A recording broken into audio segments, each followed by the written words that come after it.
평소와 똑같은 월급이 통장에 찍혀 있고 회사는 아무 변화가 없으며 세금도 그대로입니다. 그런데 마트에서 장을 보려고 카트를 밀어보면 평소와 똑같이 담았는데도 계산대에서 찍히는 금액이 이전과 비교할 수 없을 만큼 높아져 있는 것을 발견하고 커피 한 잔의 가격이 어느새 10,000원을 향해 가고 주유소에서는 70,000원을 넣어도 기름 게이지가 예전만큼 올라가지 않으며 아이 학원비는 조용히 몇만 원씩 올라가 있고 월세나 관리비는 이유 없이 무거워져서 지금 내가 받는 월급이 그대로임에도 실제 체감은 월급이 줄어든 것처럼 느껴지는 순간이 찾아옵니다. 이 체감은 단순히 물가가 오르는 것만으로 설명되지 않습니다. 그 뒤에는 우리가 보통 가볍게 지나치는 하나의 숫자, 바로 환율이 조용하지만 강력하게 움직이고 있기 때문입니다. 원달러 환율은 단순한 금융시장의 지표가 아니라 우리가 먹는 음식, 쓰는 전기, 움직이는 교통, 기업의 비용, 국가의 경쟁력, 결국 우리의 삶 전체로 이어지는 통로입니다. 이 숫자가 평소보다 빠르게 흔들리는 일은 경제 전체의 체력이 떨어지고 있다는 신호입니다. 올해 들어 원달러 환율은 몇 달 전만 해도 1,350원대에서 움직였지만 불과 수개월 사이 1,450원대, 1,470원대까지 치고 오르며 시장 참여자들에게 이건 단순한 변동이 아니다라는 인식을 주기 시작했습니다. 지금은 1,470원대에서 등락을 반복하고 있지만 시장에서는 만약 1,600원까지 간다면 어떻게 될까라는 질문이 점점 현실적인 의제로 떠오르고 있습니다. 이 질문은 단순히 공포를 자극하는 것이 아니라 환율이 사람들의 삶과 기업의 비용, 국가의 자산 가격을 어떻게 흔드는지 이해하는데 매우 중요한 지점입니다. 왜냐하면 환율은 오를 때 그 충격이 순식간에 실생활로 귀속되기 때문입니다. 실제로 지금 한국 기업들과 개인들 사이에서는 눈에 잘 보이지 않는 흐름이 존재합니다. 바로 달러 사재기입니다. 올해 기준 국내 기업들의 외화예금은 약 918억 달러, 원화로 환산하면 약 135조 원 수준까지 오르며 사상 최상위권에 머물렀습니다. 전체 거주자 외화예금도 1,018억 달러 수준으로 높은 곳에 머물러 있습니다. 물론 최근 몇 달은 환율 상황에 따라 소폭 감소한 적도 있지만 여전히 나라 전체가 달러를 많이 보유한 상태라는 건 부정할 수 없습니다. 왜 기업들이, 왜 사람들은 조용히 달러를 더 들고 있을까요? 이건 단순한 투자 행동이 아니라 불안이라는 감정이 행동으로 드러나는 경제적 신호입니다. 환율은 결국 사람의 심리를 가장 먼저 움직이고 그 심리가 다시 시장을 움직입니다. 환율이 상승하는 구조를 이해하기 위해서는 산업의 실제 비용 구조를 봐야 합니다. 한국은 에너지의 대부분을 수입합니다. 원유, 천연가스, 석탄, 철광석, 구리, 리튬, 곡물, 옥수수, 대두 등 핵심 자원은 거의 전부 달러로 결제됩니다. 그래서 환율이 오르면 정유사는 원유 도입 비용이 올라 휘발유와 경유의 출고가가 오를 압력을 받고 항공사는 항공유는 물론 리스료, 부품, 교체 비용 등도 모두 달러로 내기 때문에 즉각적인 부담이 생기고 철강업체는 철광석 원료탄의 가격이 환율과 함께 상승하면서 생산 원가가 치솟고 식품기업은 밀과 옥수수 가격이 환율을 통해 뛰어오르면 라면, 빵, 음료, 과자 등 생필품 가격을 올리지 않을 수 없게 됩니다. 이렇게 환율은 산업 전체의 원가를 건드리고 그 원가는 일정한 시간이 지나면 결국 소비자에게 전가됩니다. 여기서 한국개발연구원 KDI의 분석이 중요합니다. KDI는 최근 보고서에서 환율 변동이 물가로 전가되는 속도가 과거보다 빨라지고 있으며 수입 의존도가 높은 품목에서 비용 상승 압력이 이어지고 있다고 분석합니다. 이는 환율 상승과 물가 상승이 연쇄적으로 연결되어 있다는 의미입니다. 물가는 오를 때는 빠르게 오르지만 내릴 때는 좀처럼 내려오지 않습니다. 2025년 현재 물가는 2%대 중반으로 목표치에 근접해 있지만 환율이 계속 높은 구간에 머문다면 에너지 식품 원자재 가격의 상승이 다시 물가를 자극할 가능성이 있습니다. KDI는 물가 폭주를 말한 적은 없지만 구조적으로 환율이 물가를 자극하는 시스템이 강화되어 있다는 점은 분명히 짚었습니다. 즉 문제는 지금이 아니라 지속 시간입니다.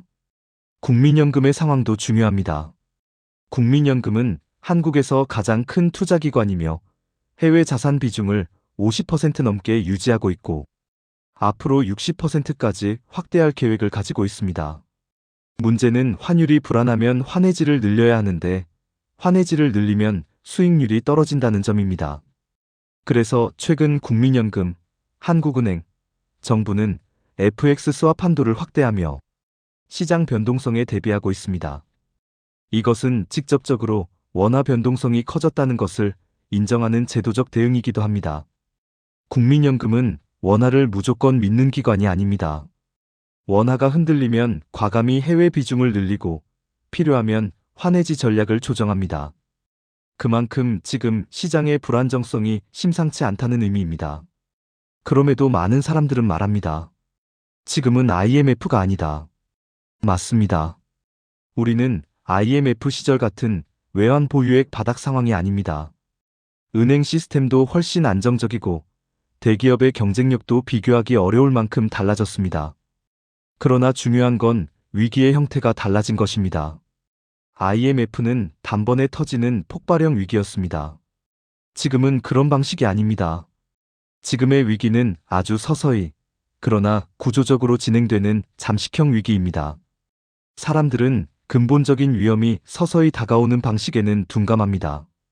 천천히 뜨거워지는 물에 들어간 개구리가 어느 순간 빠져나오지 못하는 방식, 바로 그 느린 전환이 지금의 한국 경제에서 가장 위험한 점입니다. 이제 질문은 나라가 어떻게 될까에서 나는 어떻게 될까로 바뀌어야 합니다. 위기가 오면 국가는 버팁니다.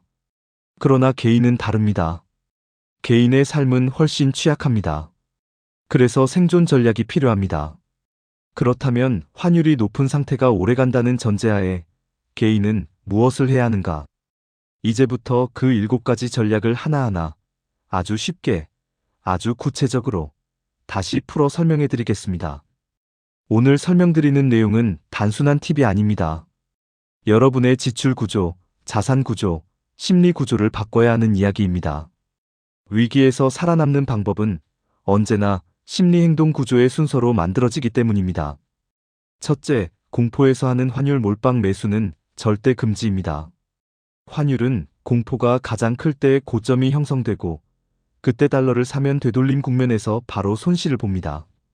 무섭다고 사는 순간 당신은 시장이 던져놓은 미끼를 물게 됩니다. 환율이 빠르게 오르는 장면은 참 무섭습니다. 뉴스에서는 1,500원 돌파 임박, 고환율 장기화, 외국인 매도 확대, 연준의 추가 긴축, 가능성 같은 자극적인 문구가 계속 나오고 사람들은 언젠가 환율이 1,600원, 1,700원 갈 수도 있다는 이야기를 들으면 심리적으로 불안해집니다. 그리고 이 불안이 행동으로 이어질 때 가장 흔하게 하는 행동이 바로 달러를 몰빵 매수하는 것입니다. 그러나 여러분이 기억해야 할 단 하나의 진실이 있습니다. 환율은 공포가 가장 클 때 고점을 찍습니다. 이것은 주식시장에서도, 부동산 시장에서도, 암호화폐 시장에서도 똑같이 반복되는 법칙입니다. 공포가 극단으로 치닫는 순간은 시장에 올해 가장 뜨거운 열기가 모인 지점입니다. 그 시점은 이미 많은 플레이어들이 움직인 뒤이며 개인 투자자가 마지막으로 뛰어드는 구간입니다. 우리는 이미 너무 많은 사례를 보았습니다. 코로나 초기에 공포가 극에 달했을 때 공매도를 치고 손절하고 주식을 버린 사람들, 반대로 가격이 바닥에서 조금 반등하자 다시 공포 몰빵으로 고점 추격 매수를 한 사람들. 공포는 인간의 행동을 왜곡시키고 시장은 언제나 심리의 반대 방향으로 움직입니다. 환율도 같습니다. 환율이 갑자기 치솟아 1,480원이 되고 1,490원이 되는 순간 사람들은 이렇게 말합니다. 아, 이거 진짜 1,600원 가는 거 아니야? 지금이라도 달러 사야 하는 거 아닌가? 그러나 시장은 이렇게 말합니다. 너희가 두려워할 때 나는 쉬고 너희가 욕심낼 때 나는 움직인다. 즉, 환율 급등 시기에 몰빵 매수는 매우 위험합니다. 고점에서 매수하면 환율이 약간이라도 조정을 받을 때 손실이 바로 발생합니다. 환율은 주식처럼 하루에 마이너스 10%가 내려가는 시장이 아니기 때문에 고점 매수의 심리적 충격은 훨씬 오래 갑니다. 그리고 환율은 단기적으로 다시 1440원대, 1420원대로 내려갈 때도 있습니다. 그 순간 달러 몰빵 매수를 한 사람은 패닉에 빠지고 달러를 팔아버립니다. 결국 고점에서 사고 저점에서 파는 고전적인 손실 구조를 반복하게 됩니다. 따라서 환율이 무섭게 보일 때는 절대 어떠한 경우에도 즉흥적으로 달러를 사지 말아야 합니다. 달러를 매수할 때의 원칙은 다음과 같습니다. 공포일 때 사지 않는다. 주기적으로 소액씩 분할해서 산다. 환율이 조정될 때 천천히 담는다. 환율의 방향보다 내 자산 구조를 먼저 본다. 이 원칙 하나만으로도 여러분은 환율 시장에서 생존할 확률이 크게 올라갑니다. 둘째, 원화 자산 비중이 지나치게 크다면 반드시 분산해야 합니다. 미국 ETF, 글로벌 채권, 금, 달러, 예금 등 간단한 분산만으로도 환율 쇼크를 줄일 수 있습니다. 위기에서 살아남는 사람은 정답을 맞힌 사람이 아니라 분산한 사람입니다. 한국 사람들의 자산 구조는 대부분 원화 중심입니다. 월급 원화, 통장 원화, 적금 원화, 부동산 원화, 투자 종목 대부분 원화. 이 구조는 평상시에는 안정적입니다. 그러나 환율이 높은 상태가 오래 유지되면 문제는 크게 달라집니다. 예를 들어 원화만 들고 있는 사람과 미국 ETF, 달러 예금과 골드 같은 자산을 일정 비중으로 들고 있는 사람은 환율 1,500원 시대, 1,600원 시대에서 체감하는 경제 압박이 완전히 다릅니다. 자신의 자산이 전부 원화라면 환율 상승은 즉시 자산의 상대 가치를 떨어뜨립니다. 반면 해외 자산을 일정 비중 보유하고 있다면 원화가 약해질 때 해외 자산이 오르면서 이를 상쇄해줍니다. 즉, 환율이 높은 시대의 생존 전략은 예측이 아니라 분산입니다. 이미 알고 있는 것처럼 분산의 기본 원칙은 매우 단순합니다. 미국 ETF, 글로벌 인덱스, 해외 채권, 달러, 예금, 금실물 자산 일부, 한국 자산 일부. 이렇게 적절히 섞여 있는 포트폴리오는 어떤 위기에서도 한쪽이 무너지면 다른 한쪽이 받쳐주는 구조가 됩니다. 여기서 초보자들이 많이 하는 질문이 있습니다. 얼마나 분산해야 하나요? 지금 너무 늦은 거 아닐까요? 이미 환율이 높은데. 지금 해외 자산 사도 되나요? 정답은 이렇습니다. 늦어도 괜찮습니다. 그러나 안 하는 것은 더 위험합니다. 환율이 지금 1470원대라도 만약 향후 3년 동안 환율이 1400원에서 1600원 사이를 왔다 갔다 한다면 해외 자산 비중을 높인 사람은 꾸준히 보호받는 반면 원화만 가진 사람은 계속 체감 소득이 낮아집니다. 위기에서 생존한 사람들은 천재도 아니고 시장 예측을 잘한 사람도 아닙니다. 대부분은 분산을 한 사람입니다.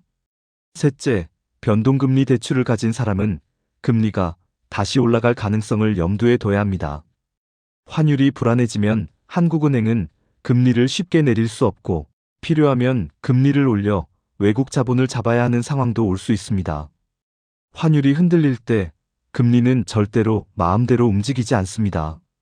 지금 많은 사람이 이제 금리가 내려갈 때다라고 생각합니다. 그러나 금리라는 것은 단순히 연준이 한마디 한다고 내려가는 것이 아닙니다. 가계의 문제도 아니고 은행의 문제도 아닙니다. 금리는 환율과 밀접하게 연결된 변수입니다. 환율이 크게 오르면 원화 가치가 떨어지고 외국인 자본이 이탈할 수 있기 때문에 한국은행은 금리를 쉽게 내릴 수 없습니다.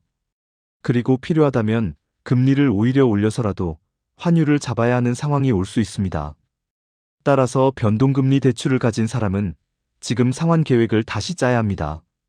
원금 상환 가능한 구간은 늘리고 고정금리 전환을 검토하고 추가 대출은 최소화하고 부채 관리의 우선순위를 다시 정해야 합니다. 환율이 불안정한 시기에는 금리라는 변수도 매우 불안정해집니다. 변동금리 대출은 그 영향을 가장 빠르게 받습니다. 넷째, 해외 결제 비중이 높은 생활 습관을 점검해야 합니다. 스트리밍, 구독, 해외 직구, 외화 결제 쇼핑 등은 환율이 급등할수록 가계를 가장 먼저 압박합니다. 환율은 생활비를 조용히 갉아먹습니다. 그것도 아주 꾸준하게. 많은 사람들은 모릅니다. 자신의 생활비 중 해외 결제 비중이 얼마나 되는지를 넷플릭스, 디즈니 플러스, 스포티파이, 애플 구독, 해외 게임 구독, 해외 직구, 해외 결제 신용카드 사용. 이 모든 것은 원화가 아니라 달러로 결제되거나 달러 기준으로 가격이 책정됩니다. 환율이 1,300원, 1,500원, 1,600원으로 오르면 당신이 내는 구독료는 자동으로 아무 저항 없이 매달 조금씩 올라갑니다. 그래서 해외 결제 비중이 높은 사람일수록 환율 상승 시기에는 지갑이 훨씬 빠르게 얇아집니다. 이때는 생활 구조를 점검해야 합니다. 불필요한 구독을 정리하고 해외 직구 빈도 줄이고 외화 결제 카드를 원화 결제 중심으로 바꾸고 환율이 100원 오르면 내 생활비가 얼마 오르는가 이 감각을 몸에 새겨야 합니다. 이 감각이 생기면 생활비가 급격히 오르기 전에 스스로 브레이크를 걸 수 있습니다.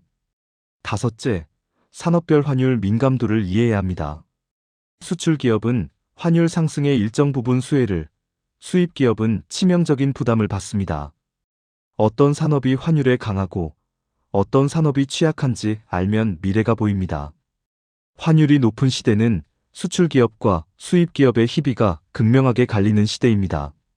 환율 상승 수혜 업종은 반도체, 자동차, 조선, 글로벌 소프트웨어, 해외 판매 비중 높은 기업으로 이 기업들은 매출이 달러로 들어오므로 원화가 약해질수록 매출이 불어납니다. 환율 상승 피해 업종은 항공, 정유, 철강, 식품, 유통, 물류, 원자재 비중 높은 제조업입니다. 이 기업들은 원자재를 달러로 사오기 때문에 환율이 올라가는 순간 원가가 즉시 상승합니다. 이걸 왜 알아야 하냐고요? 단순합니다. 이걸 이해해야 당신의 직업 안정성, 투자 종목, 소비 구조를 점검할 수 있기 때문입니다. 예를 들어 환율이 1,500원 넘는 시대가 계속된다면 수출 기업은 생산량을 늘리고 고용을 유지하려 하지만 수입 기업은 구조 조정 가능성이 늘어납니다. 투자도 마찬가지입니다. 환율 상승기의 피해 업종을 그대로 들고 있는 사람과 수혜 업종을 들고 있는 사람의 3년 뒤 수익률은 완전히 달라집니다. 여섯째, 달러가 강한 장기 자산을 구축해야 합니다. 글로벌 인덱스 ETF, 미국 우량주, 금 등은 환율 상승기에 포트폴리오의 충격을 완충합니다. 환율은 결국 사이클입니다. 장기 사이클에서 살아남는 자산이 필요합니다. 환율은 언젠가 안정됩니다. 영원히 오르는 환율은 없습니다. 그러나 중요한 것은 시간입니다. 고환율이 1년 지속될 수도 3년 지속될 수도 있습니다. 이 기간 동안 달러 강한 자산을 보유한 사람은 심리적으로도 재정적으로도 안정감을 느낍니다. 대표적인 장기 자산은 다음과 같습니다. 미국 S&P 500 ETF, 나스닥 ETF, 글로벌 월드 ETF, 미국 우량주, 해외 채권, 금입니다. 이 자산들의 공통점은 원화 가치가 떨어질 때 자산 가치가 상승하여 충격을 흡수한다는 점입니다. 한국 자산이 흔들릴 때 해외 자산이 받쳐주는 구조는 위기에서 가장 강력한 방패가 됩니다. 일곱째, 가장 중요한 것은 미리 행동하는 것입니다. 위기가 터지고 나서 움직이는 사람은 이미 늦습니다. 위험은 눈에 보일 때가 아니라 보이지 않을 때 쌓이기 때문입니다. 위기에서 살아남는 사람은 예측한 사람이 아니라 준비한 사람입니다. 경제 위기는 절대 타이밍 게임이 아닙니다. 1,500원이 올까? 1,600원이 올까? 이걸 맞히는 사람은 아무 의미 없습니다. 중요한 것은 문제가 터지기 전에 준비한 사람입니다. 환율이 올라가기 전에 분산한 사람, 금리가 오르기 전에 대출 구조를 바꾼 사람, 물가가 오르기 전에 소비 구조를 점검한 사람, 산업이 흔들리기 전에 직업 위험을 점검한 사람들입니다. 이 사람들은 위기에서 거의 흔들리지 않습니다. 반대로 위험이 눈앞에 터진 뒤에 움직이는 사람은 항상 손해를 봅니다. 경제는 언제나 먼저 움직인 사람에게 보상하고 늦게 움직인 사람에게 벌칙을 줍니다. 이제 최악의 시나리오를 살펴봅시다. 환율이 1,500원, 1,600원, 1,700원 시대는 단순한 숫자가 아닙니다. 우리의 삶이 바뀌는 지점입니다. 만약 환율이 1,600원, 1,700원까지 간다면 어떤 일이 벌어질까요? 여기서 중요한 것은 공포가 아니라 구조를 보는 것입니다. 기업원가 폭발합니다. 정유황 공철 강식품의 원가가 급격히 상승합니다. 외국인 투자가 위축됩니다. 환차손 위험 때문에 한국 자산을 리스크로 보게 됩니다. 금리 재상승 압력을 받습니다. 외국인 자금 유출을 막기 위해 한국은행은 금리를 내릴 수 없습니다. 부동산 거래 절벽이 됩니다. 대출 금리가 높아지면 거래는 더 멈춥니다. 소비가 급감합니다. 가계 경제의 체력은 빠르게 떨어집니다. 자영업자들이 큰 타격을 입습니다. 원가 상승과 소비 감소가 함께 오기 때문입니다. 이 모든 것은 과장이 아니라 고환율 시대의 기본 구조입니다. 그러나 이 시나리오의 핵심은 공포가 아닙니다. 핵심은 준비된 사람과 준비되지 않은 사람의 차이가 극단적으로 벌어진다는 점입니다. 환율은 숫자처럼 보이지만 결국 사람의 삶을 비추는 거울이고 그 거울은 지금 우리에게 말합니다. 지금 준비하라. 지금 점검하라. 지금 행동하라. 국가 위기는 개인 위기로 전이되고 개인 위기는 선택으로 전이됩니다. 지금의 선택이 앞으로 10년의 삶을 만듭니다. 위기는 준비한 사람에게 기회가 되고 준비하지 않은 사람에게 고통이 됩니다. 지금 여러분의 선택이 여러분의 미래를 결정합니다. 경제는 결국 숫자가 아니라 사람입니다. 그리고 지금은 행동해야 할 시간입니다. 결론적으로 준비된 사람과 준비되지 않은 사람의 차이는 극단적으로 벌어집니다. 환율은 숫자가 아니라 선택입니다. 그리고 선택은 미래를 만듭니다. 환율이 높은 시대는 모든 사람에게 부담이지만 모든 사람이 같은 결과를 맞는 것은 아닙니다. 누군가는 준비하지 않아 고통을 겪고 누군가는 준비했기 때문에 기회를 잡습니다. 그리고 이 차이는 몇 개월, 몇 년, 10년 뒤 인생의 구조를 완전히 바꿔놓습니다. 지금 행동하지 않으면 늦습니다. 경제는 숫자가 아니라 사람입니다. 그리고 지금은 행동해야 할 때입니다. 환율은 단지 숫자가 아닙니다. 우리의 월급, 생활비, 대출, 자산, 노후, 미래를 비추는 거울입니다. 그 거울은 지금 분명히 말하고 있습니다. 준비하라. 점검하라. 행동하라. 위기는 예측하는 사람이 아니라 준비하는 사람이 살아남습니다. 지금의 선택이 당신의 다음 10년을 바꿉니다. 그리고 지금은 그 선택을 해야 하는 순간입니다.